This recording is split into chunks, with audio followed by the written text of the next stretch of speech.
Hello, hello, everybody. Welcome back to your favorite podcast, Random Talks by Columbus School BCS. Thank you so much for being here with us today. And right now, we are starting off with the third season. And I think that's really, really exciting. Thank you for being here with us for so long for these three seasons already. I'm Teacher David, and with me, as usual, is Teacher Carlos. Hello, teacher. Hello, guys. Good to be back. I'm glad to be back and already excited to start the new season. Yes, I know, me too. And also with us, just to help out a little bit with the interview and more of a round table is Teacher April as well. Hello, Teacher April. Hi, everybody. Thank you for inviting me. It's our pleasure to have you here. And the more the merrier, as we Mm, say. yep, I Yes. agree. So before we continue, don't forget to subscribe here to YouTube, like the video, comment, leave us a comment down below. And don't forget that we have many more social media. So, Teacher Carlos, could you help us mentioning all of the other social media?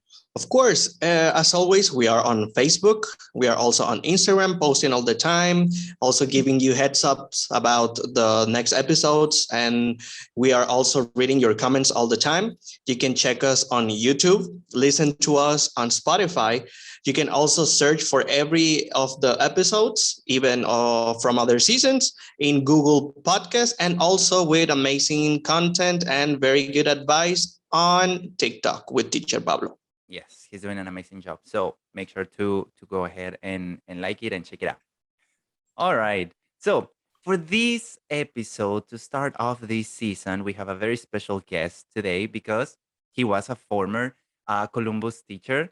And here with us is Sebastián Salazar, who is studying vocal performance and violin at the Masters University in Los Angeles, California. So hello, Sebastián. Hello, everyone. It's so nice to be here and see all of you guys. I miss you all so much. I hope Yeah. I could be there. Yeah, we have like probably more than 2 years maybe that we haven't seen like you, Yeah. you know. Yeah. It's been a long time. Yes, I know. So today we're gonna talk about some of the Sebastian's passions, who is basically it music, and we're gonna find out some little things that he liked, how he started, and fun things like that. So the first thing that I'm very interested to ask is like if you could guide us to normal day for you at the university. Like what's normal a normal day for you? Well, a normal day for me down here while I'm studying, I wake up at 5 a.m., get ready, have a small breakfast, go right away to school. It's about 15 minutes away, Hmm. 15. So I take the car and with my friend, and he drives me down, and we start off with the first class at 6 a.m. Right after that, the university has a thing called chapel, which is, they read God's word and they pray and they have a small worship, Hmm. which starts at 8 and ends at 9. Okay. So as soon as that ends, I go to my next music class, which is called oral skills. Okay. Oral skills, for those that don't know what it is, it's a study where when someone plays something on the piano or an instrument or whatever, you're able to know what they're playing. So if you All hear right. a song, you're going to be able to play that song without even looking at the music. All right. And it's very hard. Yeah. I it's imagine. very Yeah. hard. Yeah. It's like training your ears, right? Pretty much Yeah. to identify each note. Oh, definitely. And the professor is amazing professor. They all got like doctorates and PhDs and everything. And I've tried to test them, saying what is this song and trying to play the hardest thing I can think of, and it's the easiest thing for them, you know. Yeah.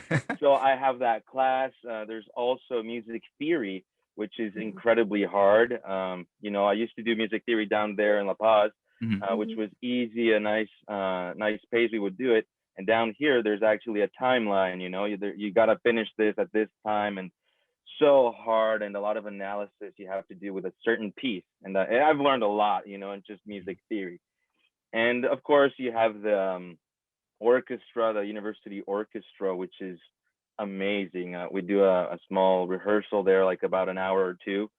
And we just had our first concert after COVID on March, I think it was.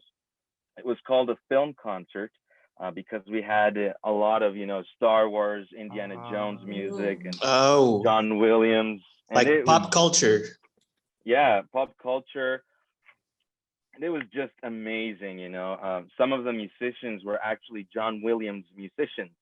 Oh, wow. The harpist, it's just amazing, the harpist there, she's actually John Williams' harpist, so that she's just amazing musician as well. And we did all that. And there's also another group called the Masters Chorale, which is a small choir, about 50, 60 people, which is amazing, just amazing. We did a tour this past semester. We did a tour. We went all over Colorado, Utah. We did the Rockies a little bit for a week. And it's hard work, of course. Every day we're giving a concert, every day in front of a lot of people. But it was just worth it. It's amazing. So we do a rehearsal of that too. Also, I go to, my vocal classes. The professor there is called Eric Karampitan, amazing vocal professor, and the first day I went there, I didn't know anything about singing. I just did what I do in the shower. And this guy just comes and he starts telling me how to sing, and he makes me do sit-ups, and he makes me do squats, and he makes me do many different things that change my voice. So it changes your voice incredibly. It's a lot of hard work, but it's worth it. Then there's a violin professor, Michael Farrell. I could go on and on about all these professors. They have a super long curriculum. They've been at the best places ever. And this guy, he's done it all. He's played with Frank Sinatra. He's done everything. Oh my God. Wow. Yeah, and it's amazing. It's just amazing. I also work. So if I'm not playing music, if I'm not in class, I'm working or sleeping. And working here is also great. There's practice rooms where they're soundproof. So you go into your practice. I'm actually right now in a practice room where I just come in, I close the door, I can play the piano, and no one outside is hearing me, and I don't hear anyone from here. It's just amazing. It's amazing. That's a regular day down here in LA. Yeah, wow, that's a lot. What gets my attention is to know how did you find out that you liked music and that you had this passion specifically? Well, music has been part of my life ever since I was born. I've loved music always. When I was 8 years old, my mother and my father, they got me into piano lessons in Canada, which I didn't take a long time, because I was about 8 or 9 years old, and we did a couple of, I don't even know if it was a month. I don't really remember. I was that young. And we moved to La Paz right after that. So when I came to La Paz, we came to a school, and David, you should know this one, Contempo. Yes. And they had some options. They had drums, pianos, vocals, a guitar, and all my parents, they wanted us to do this. And it was I think it's the only Christian music school down there. I'm not really sure. Or at the time it was. And, they asked me, what instrument do you want to play? It's a 2-year commitment, right? And I said, well, I'm 10 years old and the drums look fun. I'll take drums. They're like, are you sure? Mom's hijo, ¿estás seguro? And I said, yeah, why not? Let's do it. 2 months passed and I just hate it. I just don't want it. And my parents stick to their word, and they said, it's a 2-year commitment. You're going to do it for 2 years. So I stuck there for 2 years. I hated every moment of it, of drums, And when I finally passed my 2 years, I go to my parents and I tell them I'm sick of music. I'm sick of drums. I'm sick of everything. I don't want anything to do with it. No. And my parents said, okay, son, the only problem is the church we just planted doesn't have a drummer, and you're the only one that can play drums. So you're gonna have to play drums if you want. And I said, okay, if it's for the Lord, I'm gonna do it. So I started playing drums, and I played there for about 7, 8 years drums. Wow. Oh, And in the course of those years, this orchestra came down, Orquesta Azteca, I think it's still Yep. there. And I started out there as a violinist, and one of the tests to be accepted there was a rhythm test, and I was a drummer, so rhythm was part of Yeah. me. yes. Mhm. Yeah, definitely So was. yeah, so I started doing that, did violin, then moved to the state orchestra there, Escuela de Música del Estado, Mhm. Mhm. with Professor Luis Peláez, Yeah. amazing guy. Great. And he taught me mostly everything I know on the violin. And while all this happens, I'm just like 13, 14 years old, and I'm already thinking what I'm going to do in life, right? What am I going Yeah. to do? I love music. It's part of me. It's my passion, right? And Mhm. that's when it hit me. I was like, well, I love the Lord more than I do the music, right? And my goal is to please the Lord and do his will. So I said, well, how can I use music for God's purpose? Mhm. And I said, well, worship pastor, that could work. So I started thinking, okay, worship pastor, what does a worship pastor do? He just sings, he just plays violin in front of Christians, in front of other people. What does he do? So I started searching up, and I found out that most people, that's what they do. And I wasn't satisfied. I was like, no, there has to be more. There's got to be Yeah. theology. There's got to be the truth has to be out there, right? You can't just sing God is love, God is mercy. You got to sing everything God is, right? You got to say what the Bible says. So I was looking up schools, and I just couldn't find any school like that. And my father went to Los Angeles. He found out about the Masters University, and turns out the Masters University teaches worship pastor ministries and stuff like that. But at the same time, I'm like, I just don't want to study that, because it's not my passion. Isn't doing like modern worship, like Mhm. pop or those kind of things. That's not my style.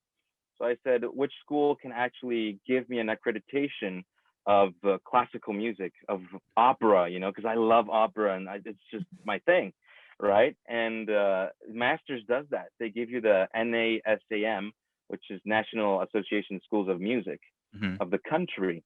And well, that's good, that's good. And what I'm learning here, I'm doing opera with the vocal professor, and the violin, I'm doing classical music.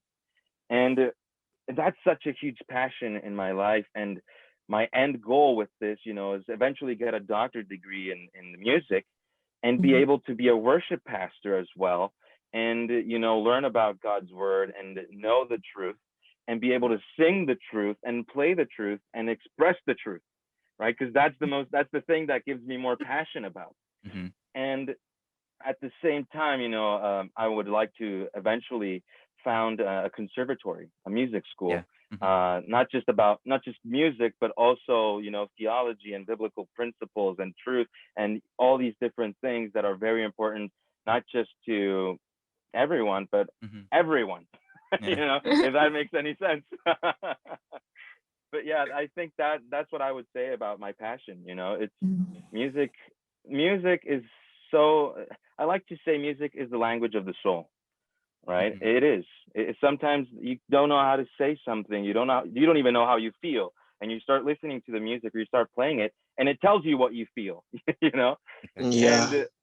And another small philosophy I have is that music without the Lord is just noise. Mhm. You gotta have that. Yeah.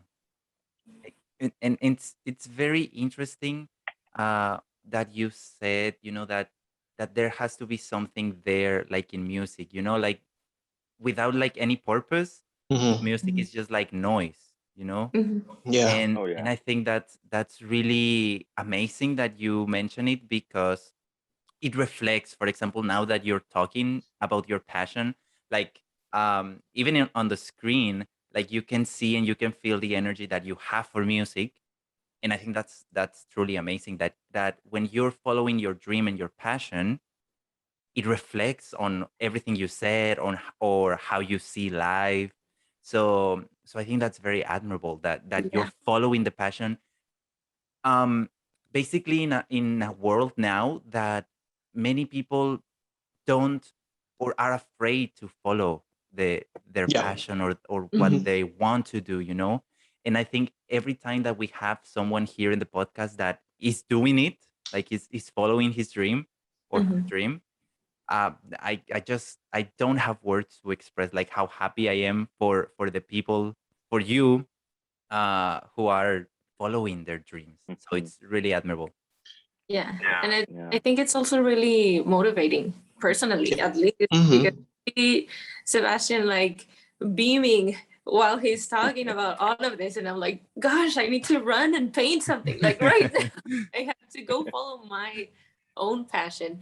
And something I really liked about what you said is that you didn't or haven't just conformed with what's there, Mhm. because you found an option for theology, you have an option for music, but nothing quite fits what you specifically want, or what your main or fully passion is, your personal one. So I think, as you are, we need to, not conform. If we have two options that Mhm. kind of work, maybe do both, and then create your own path, like uh, paths that have been made by some other people may fit us at a certain extent, but we have to, take what works for us from there, and then create our own measures or our own pathway from that one. So I really like listening to that. Like, that's what I get the most. Like, how did I not think of this before? This is what I should be doing. This is what we all should be doing. Finding the details, the all the delicate, smaller things, Mhm. and make our own creation from our own passion. I'm getting Yeah. so worked up. Yeah, where actually gets like very, very important to consider for all of us if we ever have children in the future, or even if one of our listeners is a parent. Whenever you're trying to push your kid, your son, your daughter to, music, for example, in your case, at some point you mentioned that you were almost quitting music because you were done with drums, and you were pretty much you were a little bit lost with that. So eventually you found the path again, right, to follow it, and you found purpose, which is very important whenever you have a passion, because Oh, when you don't definitely. have that, pivotal point to direct yourself, it's going to be harder, and it's eventually going to be very difficult for you to develop a real love for what you do. And this is what we perceive when you talk about music. Oh yeah, and two things that actually, there were so many times I wanted to quit. Many, many times. There was a time when I was down there playing violin, and my professor Luis Pelaez, he was sick, so he was going to Mexico City, and there were times I didn't have a class, right, because he was sick and he couldn't teach me. So that frustrated me for some time, and I was like, I'm not going to do it anymore. I was quitting. But two things actually kept me going. Number one was the Lord saying, "Hey, I have a plan for your life, and I want you to fulfill it. Right? You gotta finish up here." And the second was my mother. She never let me stop. So I owe a great, great amount of gratitude to my mother, because she never let me stop. She was always, "Son, you gotta keep going. You gotta keep going." I was never even thinking about singing. Singing was only for the shower, you know? And Yeah. she would hear me and she said, "Son, you gotta do it. You gotta keep doing. I'll pay for your classes. Just go and take one or two." I took Mhm. only one class and I fell in love. I was Yeah. in love with singing. It was a thing. It's something that I loved, because it was putting to words your emotions now. And it was something, that if you don't have that support, find it. You Yeah. got to have Mhm. someone that can keep pushing you. If your parents, unfortunately, don't push you, you got to find someone, and if you got a dream, follow your dream, and be persistent. You got to be persistent. If this is what you want for the end, reach it, but also have a purpose for that. And one of the things I believe is that all our purpose, every human being, their purpose is to glorify the Lord. And that has to be our purpose. If you want to glorify in painting, you can do that. you know, and you can see, you know, Michelangelo, all these different paintings of the David and all these different amazing things. And you just got to do all it. You got to do it. You got to pour your heart. You got to pour your soul. You got to pour your strength, your mind, everything, you know. And in music, that's everything you need, right? If you were to tell me your passions, computers, and all those things, honestly, I don't know how you're going to put love into those things because it's not my thing at all, right? But if you Of tell me course. painting or music, then I understand it. Yeah, and art is a very important thing in life in general, right? So what I can really relate to that, to how important is for your parents to be like persistent with some things. I always mention this in during podcast because I started my English learning at Columbus, and I was in middle school and I didn't want to, I was forced to go to English classes, and now that's how it defines your life. Like you never know how it's going to impact your future somehow.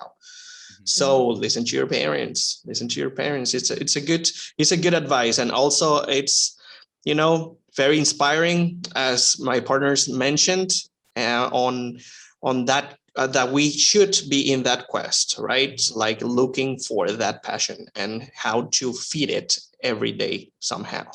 Oh, definitely. Yeah. Yeah. And you know, another thing, while I was coming down to Masters, it was COVID season. You know, COVID was everywhere. And it was just so hard to think of, you know, a Mexican down here actually going to a university that size over here, passing through the border. And, you know, the Lord just opened every door, you know. And two things came to my mind. You know, the first day we actually go on the road, the trailer breaks down, you know, and I need to be here August 21st. And I'm like, Lord, if you want me here, why is this happening? You know, what is wrong? What's going on? What am I doing wrong?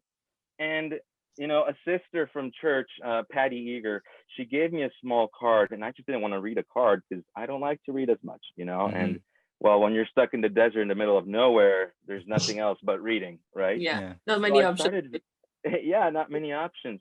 And I start reading, and what I read was Joshua 1:9. It's in the Bible, and it says, "Have I not commanded you? Be strong and courageous. Do not be frightened, and do not be dismayed, for the Lord your God is with you wherever you go." So that to me was like, Lord, okay, you know what? I can't control COVID. I can't control what just broke down. I can't control anything. I can barely even control my life, right? And you're the Lord. You can control everything. So you take the wheel, you take everything, you guide us. So the trailer gets fixed. We go to the border. The border's been closed for 6 months, you know, and the officer there's like, well, what are you guys doing here? And well, my parents are like, we're transitioning to Canada because we're going to live there. And the officer's like, we've never heard about that before. So they were kind of hesitant and all that. And they said, you know what? We're going to let you pass. Just go. And we pass. And I'm telling you about the border between Mexico and the United States. The guys that want to build a wall and all these different things, they're like, yeah, just go along, you know, and we just pass. And when we get to Canada, it's crazy because we have to quarantine. And Canada's very strict with that. There are, if you even peep your nose out, it's going to be $1 million fine or some years in prison. Right. So again, I needed the student visa, you know, and I need to go to the embassy and all these different things. And those two things came to my mind. You know, the Lord is, I got to be strong. I got to be courageous. The Lord is with me. And another thing that came was an old hymn. It's called "It Is Well With My Soul." I recommend listening to it. And the lyrics are so powerful too, where it says, though trials may come, thou, referring to God, has taught me to say, it is well with my soul. So no matter what happens, it happened because the Lord wanted it to happen. You know, so you might be passing through a very, very hard time, but the Lord is teaching you something through that. So you got to say, you know what, Lord, you're teaching me something. So it is well with my soul. And, you know, that's where music comes in, because that's a song. That's a song that's in my head. I would have never thought it is well with my soul, Lord, if I've never heard that song before. And when you sing that song with that mentality, when you pass through something hard and you're singing that song and you're singing those lyrics to the Lord, it just gives a sense of, wow, you know, this guy has something that this other one that's singing the same song doesn't. you know, and it's something that I'm telling you, it's great. It's great, you know, and of course, school is very expensive and there has been so many struggles. But I keep trusting the Lord and he keeps providing in very, very awesome ways, you know, and he's been teaching me about trust in the Lord. You know, a day I didn't have any money. I didn't have any food. I didn't have anything. And I said, Lord, just $100. I need just $100 to pass the month, you know. Next day I go to church and a brother gives a sister a small envelope and she comes and gives it to me. I'm like, what's this? And she's like, oh, that brother is giving it to you. I'm like, who even is that guy? And she's like, well, I don't know. I've never even seen him in my life. And I opened the envelope and it's $100. What? Like, what is going Yes. on? You know, and it's just when you put your trust in the Lord, everything makes sense. You have a purpose in life. You have a purpose in what you're doing, and everything you're doing. You know, you might suffer. I'm not saying trust the Lord and your life is going to be gold and glitter. I'm not saying Christ never even said that. You know, Christ said, "Follow me, and you might even die." Right? But Paul, another author of the Bible, he said, "To live is to die." You know, I don't want to be here in this world. I want to go to heaven with the Lord. And honestly, I don't know anyone that doesn't want to go to heaven, you know, and the only way to do that is through Christ Jesus. And that he died on the cross and he resurrected on the third day. And that still gives you purpose. You know, every time I sing, every time I play music, every time I even talking about music, I'm doing it for the Lord. I'm saying, Lord, you gave me so much more. What I'm giving you is nothing. You know, it's not even a small part of what you've given me. And it's just amazing. It's just amazing. And when you're decided, when you have a dream and you're like, I want to do that, whether it's a firefighter, whether it's a policeman, whether it's painting, whether it's whatever, just grab on it and do it. It doesn't matter, you know, when you believe in Christ, he said, okay, you might even be poor, but I'm not going to let you die because of that. You know, Christ, you know, everyone's like, oh, you know, Jesus is love, Jesus is peace, you know, and he's the Lord. He probably lived well. The guy didn't even have a house to sleep in, you know. He's like, I'm going to take care of you with that. And he has been taking care of me. There's been times where I'm like, oh my goodness, what am I going to eat, you know? And he provides. He just provides and provides and provides. And just trusting him and having that idea and having that belief in Christ, that gives you so much purpose in life, so much. And, you know, he's the one I'm grateful for everything he's done, you know, everything about music. I never thought I'd ever be beside a musician that played with John Williams, you know, that's something that never passed through my mind. And you know, the Lord surprises you in many different ways. It's amazing. I just love it. Yeah, I think it's very important to keep yourself positive through the journey, right? Which is what you actually enjoy. So many people concentrate on the final, on the goal, right? On the end of the line, but forget that the process is where you actually learn and enjoy. And you know, this is like very relieving because you kept yourself like self-centered, right? Thinking everything is because there's a reason for it. We are going to trust the process. We're going to trust what is going on right now. Let's keep ourselves positive. And yeah, there's a very nice outcome. And I can see that you're actually going through those things, but with a very good attitude towards negativity or any other, you know, difficulty. Yes. Yes. Oh yeah. You know, yeah. And I think one last question would be like, what's gonna be next for you? You know, like how do you see yourself in the Yes. next like 5 years? You know, ever since I got here as a freshman, well, number one, everyone thinks I'm already a senior. You know, the voice, the face. You know, I came with a beard. Yeah. Everyone thought I was a senior, and they were asking the same question: "What are you gonna do now?" You know, and you know, I've known what I'm gonna do since I'm 13. I've known it. You know, and what I want to do is I want to be a worship pastor. I also want to be an opera singer.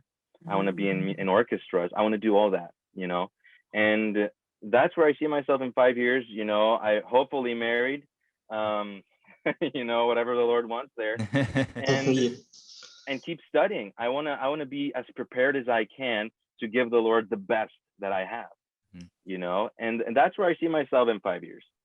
Yeah. Well, it's amazing, and we really hope that you come through it, and we really want you to be like successful. We want to see you in those orchestras, like in the biggest orchestras ever. Yep. So thank you so much for your time. Thank you so much for sharing your drive with us, sharing your passion. Um, and yeah, just thank you for this time that you were with us. Oh, thank you guys. You guys are amazing, amazing people, and I just miss you all and seeing you teach the students. And it's just an amazing school full of amazing people, and I'm so grateful. I was not even expecting a call from you guys. I was like, oh, this is awesome, you know. And it's just amazing, just amazing. I'm so grateful for you guys too. Thank you, thank you, thank you. Yeah, Thank you, same. Sebastian. Miss you too. I really remember there were a couple of times that in the terms we were sharing like in the same floor. So your classroom was like 2 classrooms from mine or right next to it. And all of a sudden I would hear like, oh, someone like singing. I'm so bad. Sorry. But I remembered like it just broke my whatever I was doing and brought a smile to my face. I was like, I am going to enjoy my class as much as Sebastian is enjoying it right now. So miss you really. You're dear and close to our hearts. Thank you so much for sharing all of your passions with us. It really fuels and inspires, at least from my point of view. I'm all ready to go do something right now. Thank you so Oh, much. thank you Take guys, care. thank you. Yeah, and thank you so much for everyone who is watching or listening. Remember that you can find us here on YouTube. Don't forget to subscribe, like, and comment down below. We also have many more social media. So, Teacher April, I think that if you can help us with the other social media, please. Yeah, sure. Let me check it out. So, if you're watching us on YouTube, thank you so much. As usual, you can also listen to us on Spotify. You can search for our podcast on Google Podcast. You can check out what we do on Facebook, keep you updated. Instagram as well. And of course, with Teacher Pablo on TikTok, sharing us quick tips to improve our skills. Yes, thank you so much. And thank you, Teacher Carlos, as well for being here as usual. It's a great pleasure to do this podcast with you guys. Thank you. And thank you also, Sebastian. Very interesting chat. And yeah, we're looking forward to hear about your future. And hopefully, guys, this is inspiring for you. It was for us, definitely. And we will see you on the next one. All right. Bye bye, guys. Bye, All right, guys. bye, thank you. Thank you.